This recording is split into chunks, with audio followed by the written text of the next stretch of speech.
जनपद हापुड़ के थाना बाबूगढ़ में तहरीर देकर एक विवाहिता ने अपने पति सहित परिवार के कई लोगों पर दहेज मांगने, छेड़छाड़ व हत्या के प्रयास का मुकदमा दर्ज कराया है। आपको बता दें कि असरा मुरादपुर निवासी एक युवती की शादी 11 दिसंबर 2020 में थाना बाबूगढ़ क्षेत्र के बछलोता गांव में सुमित चौधरी के साथ हुई थी। पीड़िता की माने तो शादी के बाद से ही पति सुमित सहित सास, ससुर, जेठ, जेठानी व ननद शादी में मिले स्त्री धन से संतुष्ट नहीं थे। इसको लेकर पीड़िता के साथ मारपीट किया करते थे। साथ ही पीड़िता से यह लोग एक स्विफ्ट कार और 5 लाख रुपए दहेज की मांग कर रहे थे। पीड़िता ने जब अपने परिवार की हालत इस तरह की ना बताकर मैके वालों से मांगने से इनकार किया तो ये दहेज के लोभी पीड़िता को कमरे में बंद कर खाना पानी भी नहीं देते थे। शादी के 3 साल के दौरान पीड़िता एक बार गर्भवती भी हुई। इसके बाद पीड़िता का गर्भपात करवाकर दवाई देकर उसका गर्भपात करा दिया गया। साथ ही दहेज की मांग पूरी ना होते देख आरोपी जेठ को, जो कि उत्तर प्रदेश पुलिस में कांस्टेबल के पद पर तैनात सचिन चौधरी ने पीड़िता के साथ छेड़छाड़ करने लगा। इसकी शिकायत पीड़िता ने अपने पति सहित सास ससुर से की। इसके बाद आरोपियों ने अपने बेटे के साथ देते हुए उल्टा पीड़िता के साथ ही मारपीट कर कमरे में बंद कर दिया। अब आपको सुनाते हैं पूरी कहानी पीड़िता की जुबानी। क्या नाम है? मेरा नाम मेरे चौधरी और प्रीति चौधरी है। क्या हुआ? सर मेरी शादी को 3 साल हो गए। जब से मेरी शादी हुई है जब से इन्होंने मुझे भूखा प्यासा रखा। भूखा प्यासा रखने के बाद इन्होंने मुझे दवाई भी दे दी। सर ये दहेज मांगते हैं।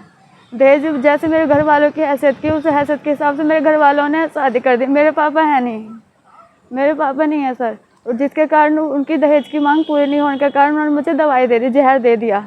जहर देने के बाद मैंने अपने घर वालों को फ़ोन किया, जिससे मेरी तबीयत बिगड़ने लगी थी। उन्हें पता लग गया कि घर वालों को बुला लिए। उन्होंने फिर डर के वजह से हॉस्पिटल में एडमिट करवा दिया।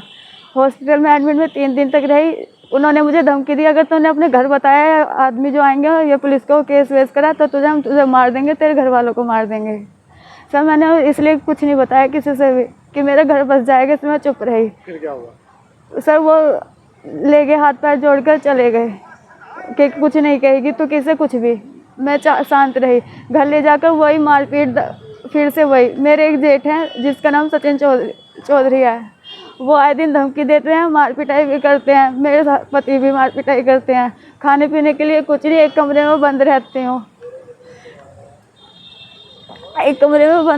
हूँ। जिसके मेरे जेठ सचिन मुझे अकेले को देखकर उन्होंने कई बार छेड़खानी करने की भी कोशिश करी है। छेड़खानी करने के बाद मैंने इसकी सोचा अपने ससुराल में सबको दी, अपने हस्बैंड को, अपने सासू माँ को, लेकिन उन्हें उससे कुछ नहीं कहा और मेरे साथ मारपीट फिर से शुरू कर दी। खाने के लिए किसी ने कुछ नहीं करा। उसके बाद कह रहे तो झूठ है, मार पिटाई, खाने के लिए कुछ नहीं, एक कमरे में बंद।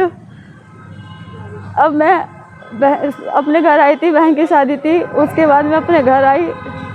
घर आने के बाद फिर मैं दोबारा ससुराल गई। ससुराल में मार पिटाई करके घर से भगा दिया। सर मैं हाथ जोड़ के रिक्वेस्ट है, मैं अपने ससुराल जा।